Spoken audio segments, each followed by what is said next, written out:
Quentin Tarantino, the original Ken Cell, and one of the reasons why we're living in this culture now. So I did a video last week about Julie Ormond's new lawsuit against not only Harvey Weinstein, but Disney and her agents and the agency itself that put her in harm's way. And I am here for it. And I started thinking about this more because I read this great piece in CNN. One of my mutuals sent it to me. Thank you, Aaron. Mwah. So that sent me on this 2-hour-long deep dive just now into all of the women that have disappeared because of Harvey Weinstein and the ecosystem of Weinstein, Miramax, and all of these agents who have literally ruined women's careers. This is just some of them. I totally forgot about Daryl Hannah, one of my favorite actresses. I love Splash. You know, what's so funny is so many of these women were in movies with all of these big men who still have careers, like Tom Hanks, Brad Pitt, all of these huge men. Nothing ever happens to them. And yet their peers, these actresses they work with, who they have, seemingly done nothing to support. We know Brad Pitt, Brad Pitt is not a great guy, y'all. Remind me to do a video on him. But all of these really talented women, including 80 people, over 80 people that Weinstein went after and attacked and harassed and raped, allegedly, just all but disappeared, ruined their career. But this video wants to focus on one of his BFFs, this loser, and his sick and twisted ideas of what art are, has created a culture where a lot of men tie feminism to watching powerful women suffer. All of his films are like feminist, and they're absolutely not. Literally tortures all of his actresses in real life. But let me just go back some. I'm so proud of this. This is one of my first articles for Glamour magazine back in 2017. And I remember right after reading Uma Thurman's story about how he almost killed her, I was so pissed. I did a little deep dive on him, being like, I have never liked this guy. Why is it that I've never liked this guy? Oh, this is why. Because right after that horrific story of what he did to her, it was announced a month later that he was going to make Once Upon a Time in Hollywood with Brad Pitt and Leonardo DiCaprio, bringing these two major actors together for the first time. And everyone was like, oh my God, as if what we just learned about this man didn't matter, because it doesn't, because white men in Hollywood get away with so much. So if you don't remember, in 2003, he went on the Howard Stern show, and when talking about his buddy Roman Polanski, he insisted that it was not grape because it wasn't violent.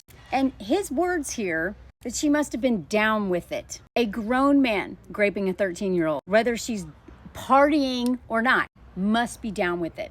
Do you understand why I talk about this stuff so much? The men who are making the media that we consume think like this. A man who thinks that it is not grape unless it's violent, even if it's with a child, is making movies that everyone's consuming. Not everyone, I refuse to watch his stuff, but most of the men that I know have watched his movies, and he has a whole following of men who worship him for being a genius. He's not a genius. God! So after the article came out where Uma Thurman told on him for almost getting her killed in a car. Now, as somebody, I worked on sets in New York for many years, and the recklessness of those men in charge was astounding. Luckily, I never got hurt, but I absolutely understand this culture. So many of these directors will do anything to just get the shot. Anything. Alec Baldwin needs to go to jail because not only did he pull the trigger, he was the finances behind that thing. Rust, he was responsible for that nightmare as a producer. But I digress. So when basically Tarantino, after that whole thing, after he got exposed for being a horrible person to work for, because men are oftentimes terrible leaders, obsessed with domination and their ego, and are not empathetic unless they've done a lot of work on themselves. And they're out here being in charge of hundreds of crew members, all to be this genius, right? Don't think y'all realize how often men in Hollywood almost get people killed. I would love to do a whole series on that. So when Quentin Tarantino did finally apologize, he did a whole interview where he did Herculean type efforts. Those were his words. To go find the tape.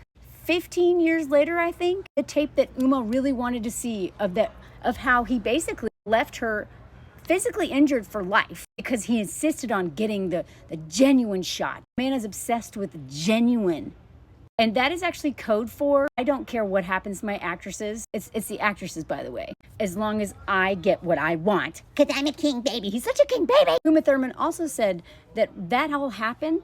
She almost died because of him being so angry that she didn't want to do something that a stunt person was supposed to do, and she almost died. He did that to her right after she had told him about what Harvey Weinstein had done. This man knew about Harvey Weinstein, didn't do anything, and continued to work with him, and actually most of his movies were funded by Weinstein. If this man, I swear, one day he's going to be exposed. There is no way this man who hates women so much that he does it right in front of us does not have a lot of secrets. But because he's so powerful, women are not going to come out against him unless they have a lot of them doing it. So look at this.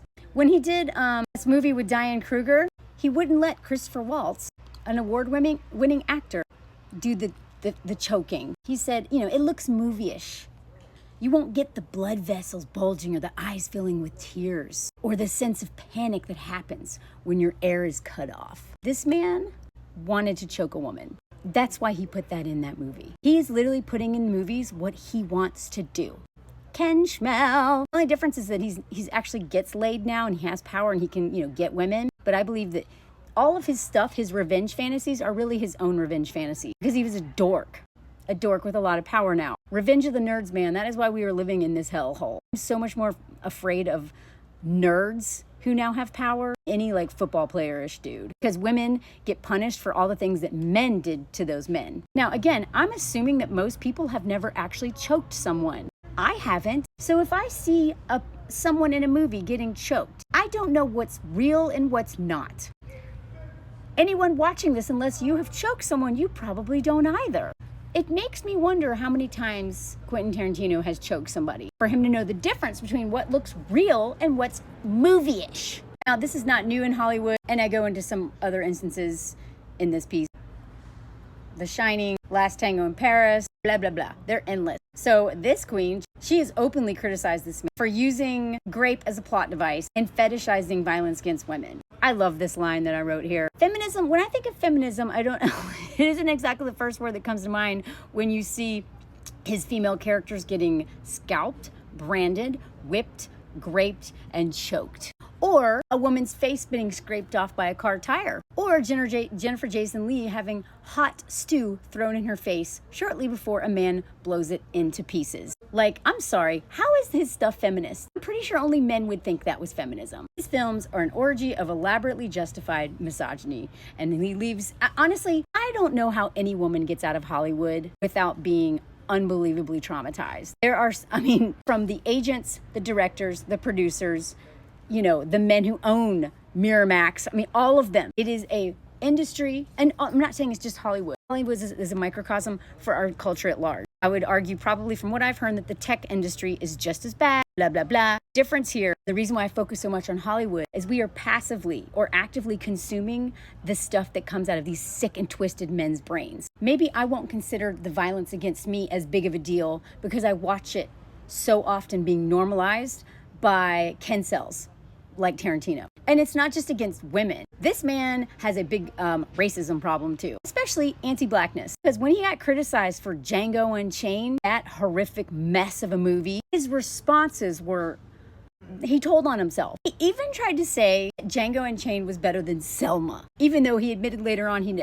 never actually seen Selma. Of course he hadn't, because I could bet you $1 million this man does not consume any content that is made by women, especially a black woman. Given how he writes stories, this man, he is so dangerous, y'all. A lot of black writers and filmmakers had an issue with Django Unchained. For many things, one of the things is the liberal use of the N-word. By the way, this publication actually said the word. What are y'all doing? I scratched this out because what? Spike Lee said that American slavery was not a spaghetti western. Basically, Tarantino was like, I don't care. They don't like it, they don't like it. It's not fair that people are criticizing me because I'm white. You shouldn't think the color of a writer's skin should have any effect on the words themselves. This cishet white man thinks that he should be able to write about anyone's story despite having zero lived experiences. Let me know if you want a part 2.